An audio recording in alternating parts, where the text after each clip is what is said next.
हम अक्सर सोचते हैं कि जीवन की जो सबसे बड़ी लड़ाइयाँ हैं वो बाहरी दुनिया से हैं। मतलब हमारे करियर की चुनौतियाँ हो गईं, रिश्तों की उलझने या समाज की बातें। बिल्कुल ऐसा ही लगता है। लेकिन अगर ये कहा जाए कि सबसे भयंकर शत्रु और सबसे महान मित्र एक ही है और वो कहीं बाहर नहीं। बल्कि हमारे अपने सिर के अंदर बैठा है, तो ये विचार सच में सोचने पर मजबूर कर देता है। वो अदृश्य शक्ति जो हर खुशी और हर दुख का केंद्र है, वो कुछ और नहीं बल्कि हमारा अपना मन है। एकदम सही बात है। ये मन एक ऐसा विरोधाभास है ना, जो हमारे भीतर होते हुए भी हमारे नियंत्रण से सबसे ज्यादा बाहर महसूस होता है। और इसी विरोधाभास को सुलझाने के लिए आज की इस गहन चर्चा का मिशन बहुत ही स्पष्ट है। हम गायत्री चैतन्य नामक एक अत्यंत प्राचीन और ज्ञानवर्धक ग्रंथ के आधार पर मन की जटिलताओं का विस्तृत विश्लेषण करने वाले हैं। बिल्कुल। और लेखिका अनीता अरविंद सराफ ने इस सामग्री को बहुत ही बारीकी से प्रस्तुत किया है। हमारा उद्देश्य महज सतही बातें करना नहीं है। सही कहा, हमें उस तंत्र को समझना है कि ये मन आखिर काम कैसे करता है। क्या ये कोई अनियंत्रित विनाशकारी शक्ति है या फिर इसे अपना सबसे बड़ा सहयोगी बनाया जा सकता है। तो इस विश्लेषण की शुरुआत उसी बुनियादी सवाल से करते हैं जिसके बिना ये चर्चा अधूरी है। आखिर गायत्री चैतन्य ग्रंथ के अनुसार मन की सटीक परिभाषा क्या है? मतलब ये बनता कैसे है? ग्रंथ इसका जो उत्तर देता है वो बहुत ही वैज्ञानिक लगता है। देखा जाए तो हर पल हमारी आंखें, कान, त्वचा लाखों बाहरी सूचनाएं ग्रहण करते हैं। दुनिया भर की ध्वनियां और दृश्य हम पर हावी होने की कोशिश करते हैं। बिल्कुल। और उन अनगिनत बाहरी प्रभावों में से हमारा ध्यान जिसे चुनकर भीतर जाने देता है, जिसे हम स्वीकार कर लेते हैं, असल में वही चुनाव हमारा मन बन जाता है। यानी ध्यान का चुनाव ही मन का निर्माण है। लेकिन यहाँ वेदांत दर्शन की एक अत्यंत सूक्ष्म परिभाषा भी सामने आती है, जिसका उल्लेख गायत्री चैतन्य ग्रंथ में गहराई से किया गया है। वो परिभाषा क्या है? वह संकल्प विकल्पात्मकम मनः। इसका अर्थ यह है कि मन का मूल स्वभाव कोई एक विचार नहीं है, बल्कि वह लगातार दो विपरीत काम करता है। मतलब एक साथ दो अलग अलग चीजें? बिल्कुल। पहला है संकल्प करना, यानी किसी बात का दृढ़ निश्चय करना कि अमुक कार्य करना ही है। और दूसरा काम है ठीक उसी क्षण उस निश्चय पर विकल्प खोजना, यानी संदेह उत्पन्न करना। अरे वाह, ये तो हर मनुष्य के रोजमर्रा के जीवन का एकदम जीवंत चित्रण है। इसे एक बहुत ही व्यावहारिक उदाहरण से समझते हैं। हाँ बिल्कुल, बताइए। जैसे मान लीजिए रात को अलार्म लगाते समय जो जबरदस्त ऊर्जा होती है ना, कि कल सुबह 5 बजे उठकर व्यायाम करना है या जीवन बदलना है। तो वो जो दृढ़ निश्चय है वही असल में संकल्प है। एकदम सही। लेकिन सुबह है, जैसे ही 5 बजते हैं और अलार्म बजता है, अचानक दिमाग में 10 बहाने पैदा हो जाते हैं। कि क्या आज एक दिन और सो लेने से कुछ बिगड़ जाएगा? या फिर शरीर को अभी आराम की ज्यादा जरूरत है। बिल्कुल। और ये जो तुरंत संदेह और तर्क पैदा होता है वो विकल्प है। संकल्प और विकल्प के बीच चलने वाला ये अथाह संघर्ष ही असल में हमारा मन है। ये एक अचूक विश्लेषण है। और इसी संघर्ष के बीच गायत्री चैतन्य ग्रंथ एक ऐसा तथ्य प्रस्तुत करता है जो आधुनिक सोच को पूरी तरह से चुनौती देता है। अच्छा, वो क्या है? ये तथ्य भौतिक शरीर और अमूर्त मन के बीच के गहरे संबंध को उजागर करता है।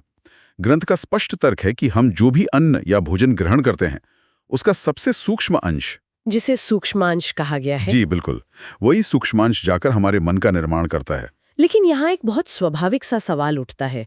भोजन तो भौतिक है ना, वो पेट में जाता है, पचता है, उससे विचार कैसे बन सकते हैं? विचार तो पूरी तरह से अमूर्त हैं।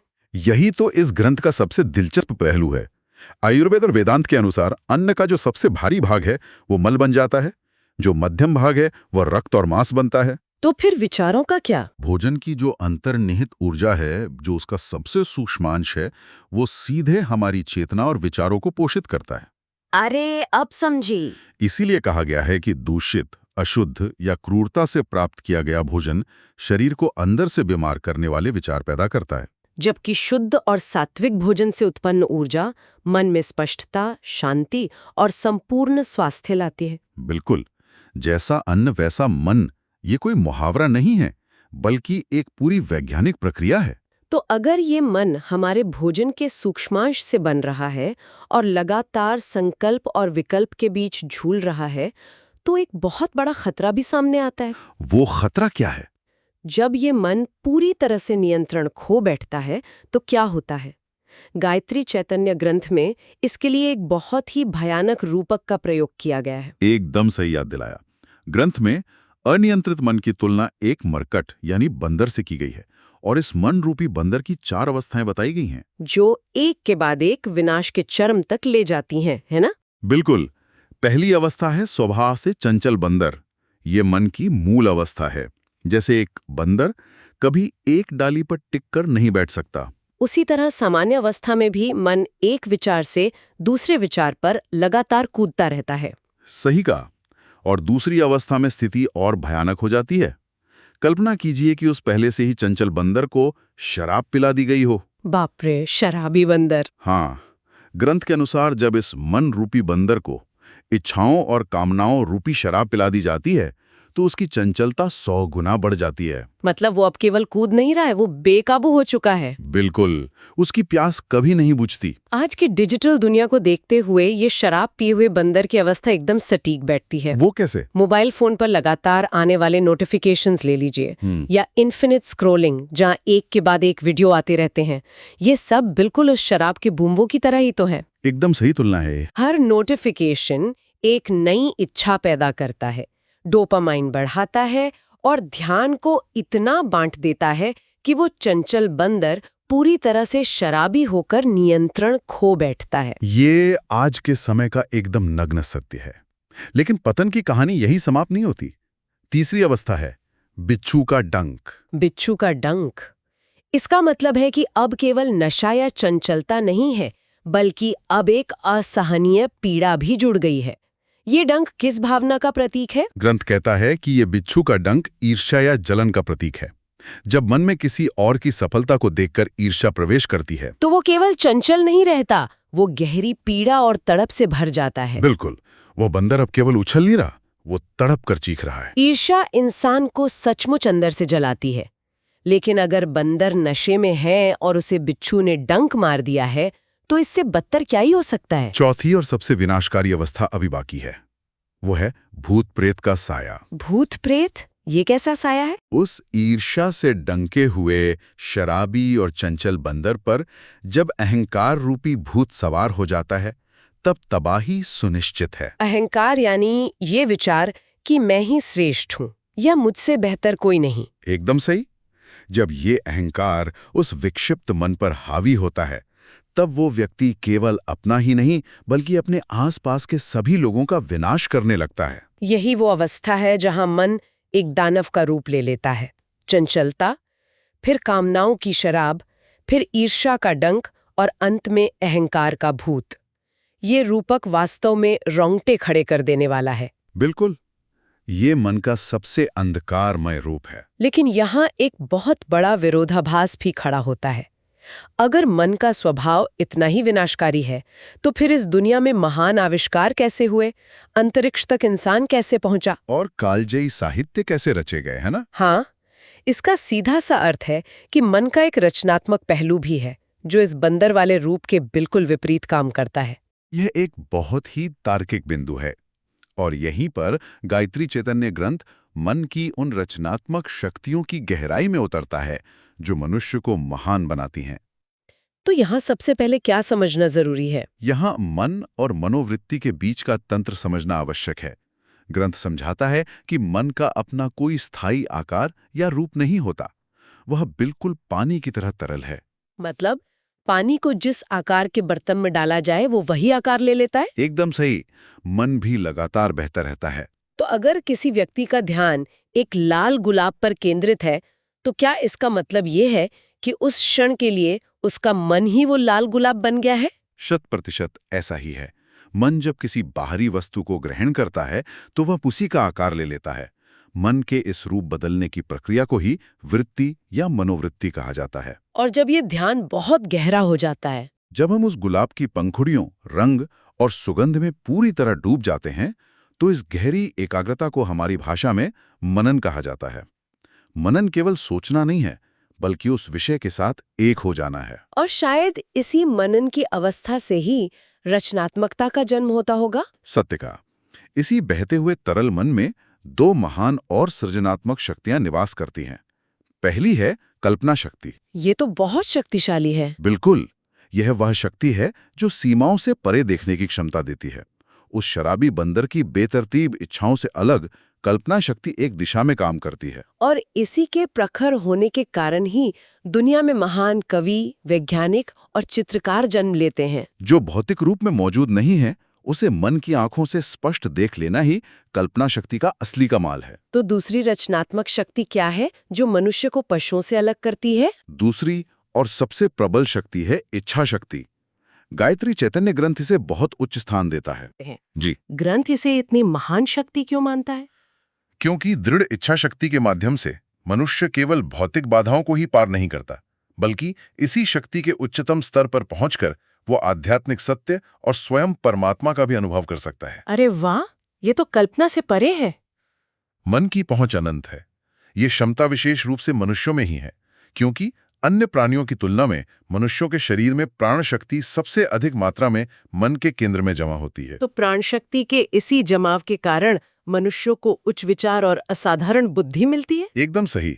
जानवर केवल अपनी मूल प्रवृत्तियों पर प्रतिक्रिया करते हैं, लेकिन मनुष्य अपनी इच्छा शक्ति से अपनी नियति गढ़ सकता है। तो जो व्यक्ति समाज के दबावों या अपने ही भीतर के उस चंचल बंदर के आगे नहीं झुकता जी। और अपनी इच्छा शक्ति का सही उपयोग करता है, उसे क्या कहेंगे? ऐसे ही व्यक्ति के लिए गायत्री चैतन्य ग्रंथ में एक बहुत ही सुंदर शब्द है, मनस्वी। मनस्वी। हाँ, मनस्वी वो है जो पूरी तरह से अपने स्वयं के विवेक और अपनी बुद्धिमत्ता से निर्णय लेता है। उसका मन उसके अपने नियंत्रण में होता है, बाहरी परिस्थितियों के नहीं। तो एक तरफ वो विनाशकारी अहंकार वाला बंदर है और दूसरी तरफ ये परम ज्ञान तक पहुंचाने वाला मनस्वी स्वरूप है। बिल्कुल। अब सबसे बड़ा सवाल ये खड़ा होता है कि इस चंचलता को पूरी तरह शांत कैसे किया जाए? उस अंतिम अवस्था तक पहुंचने का रास्ता क्या है? इस मन रूपी मरकट को वश में करने और मनोलय यानी मन के पूर्ण विलय की स्थिति तक पहुंचने के लिए 3 प्रमुख अवस्थाओं का मार्ग बताया गया है। पहली अवस्था है निर्विकार। निर्विकार का असल जीवन में क्या अर्थ है? ये कैसे काम करता है? मान लीजिए किसी व्यक्ति ने बहुत कड़वी बात कह दी या भारी अपमान कर दिया। सामान्य मन तुरंत क्रोध या दुख से भर जाएगा, लेकिन निर्विकार अवस्था में व्यक्ति उस बात को सुनता है, पर उसके भीतर भावनाओं की कोई लहर पैदा नहीं होती। मतलब बाहरी प्रशंसा या निंदा उस पे प्रभाव नहीं डाल पाती। बिल्कुल। जब कोई तारीफ करे तो अहंकार ना आए और आलोचना करे तो दुख ना हो। ये तो सच में बहुत उच्च स्तर का अभ्यास है। और दूसरी अवस्था क्या है? दूसरी अवस्था है निर्विचार। जब व्यक्ति निर्विकार होने लगता है तो उसके भीतर की उथल-पुथल शांत होने लगती है। ये वो स्थिति है जहां मन बिना किसी विचार के पूर्णतः शांत अवस्था में आ जाता है। यानी संकल्प और विकल्प की वो जो दौड़ थी वो समाप्त हो जाती है। एकदम सही। मन एक शांत झील की तरह हो जाता है जिसमें कोई लहर नहीं उठती। और तीसरी अंतिम अवस्था है निरासक्ति। निरासक्ति का मतलब है किसी भी वस्तु या व्यक्ति से कोई मोह न रखना। सही। संसार में रहते हुए, सब कुछ करते हुए भी भीतर से पूरी तरह अनासक्त रहना। तो जब निर्विकार, निर्विचार और निरासक्ति एक साथ सज जाती हैं, तो क्या होता है? तो उस अवस्था को प्राप्त करने वाले व्यक्ति को मनीषी कहा जाता है। मनीषी वो सर्वोच्च अवस्था है जहां व्यक्ति ने उस बंदर को पूरी तरह से अपने वश में कर लिया है। और इसी मनीष्य अवस्था के बाद ही मनोलय की घटना घटती होगी। बिल्कुल। लेकिन यहाँ एक बहुत स्वाभाविक सा डर पैदा होता है। मनोलय शब्द में लय का अर्थ है विलय हो जाना। जी। क्या इसका मतलब ये है कि व्यक्ति का अपना स्वयं का अस्तित्व ही खत्म हो रहा है? ये बहुत ही महत्वपूर्ण सवाल है। यहाँ इस भ्रांति को दूर करना अत्यंत आवश्यक है। मनोलय में विनाश अस्तित्व का नहीं होता। तो फिर किस चीज का विलय होता है? जो मूल चेतना है वो कभी नहीं मिटती। यहाँ विलय होता है केवल उस अहंकार रूपी भूत का, उस मैं के भाव का, जिसकी चर्चा हमने बंदर के रूपक में की थी। अच्छा, तो जब वो झूठा अहंकार मिट जाता है तो व्यक्ति शून्यता में नहीं जाता? बिल्कुल नहीं, बल्कि वह अपने सच्चे और मूल स्वरूप में लीन हो जाता है। यह कुछ खोना नहीं है, बल्कि अपने वास्तविक स्वरूप को पा लेना है। ये स्पष्टीकरण तो बहुत सी उलझनों को सुलझा देता है। तो आज के इस विस्तृत विश्लेषण का अगर सारांश निकाला जाए तो गायत्री चैतन्य ग्रंथ के आधार पर ये बात बिल्कुल स्पष्ट हो जाती है कि मन कोई बाहरी दुश्मन नहीं है, हमारा मन ही वो अंतिम चाबी है। एकदम सही। ये वो चाबी है जो हमें इच्छाओं और अहंकार के भयानक बंधनों में डाल सकती है। और यही वो चाबी है जो अपनी असीम इच्छा शक्ति और कल्पना शक्ति के माध्यम से हमें परम सत्य तक ले जा सकती है। मन केवल एक शुद्ध ऊर्जा है जो एक बर्तन में रखे पानी की तरह है। हम उसे कैसे आकार देते हैं, सब कुछ केवल इसी बात पर निर्भर है। ज्ञान का सबसे बड़ा उद्देश्य ही यही है कि भीतर चल रहे इस तंत्र को पूरी ईमानदारी से समझा जाए। तो इसी गहन चिंतन के साथ आज की चर्चा को विराम देते हुए एक ऐसे विचार पर ध्यान केंद्रित करते हैं जो हमें स्वयं अपने भीतर झांकने का अवसर देता है। बिल्कुल। जैसा कि आज स्पष्ट हुआ, मन पानी की तरह है जो उसी चीज का आकार ले लेता है जिस पर लगातार ध्यान केंद्रित किया जाता है। तो यह सोचने वाली बात है कि आज के इस शोरगुल भरे युग में स्क्रीन से जो अनगिनत सूचनाएं दिन रात ग्रहण की जा रही हैं, उनके आधार पर यह मन अभी इसी पल कौन सा आकार ले रहा है? क्या वह आकार उस दिशा में है जहां जाने का वास्तविक लक्ष्य है? इस पर गहराई से विचार होना चाहिए। नमस्कार।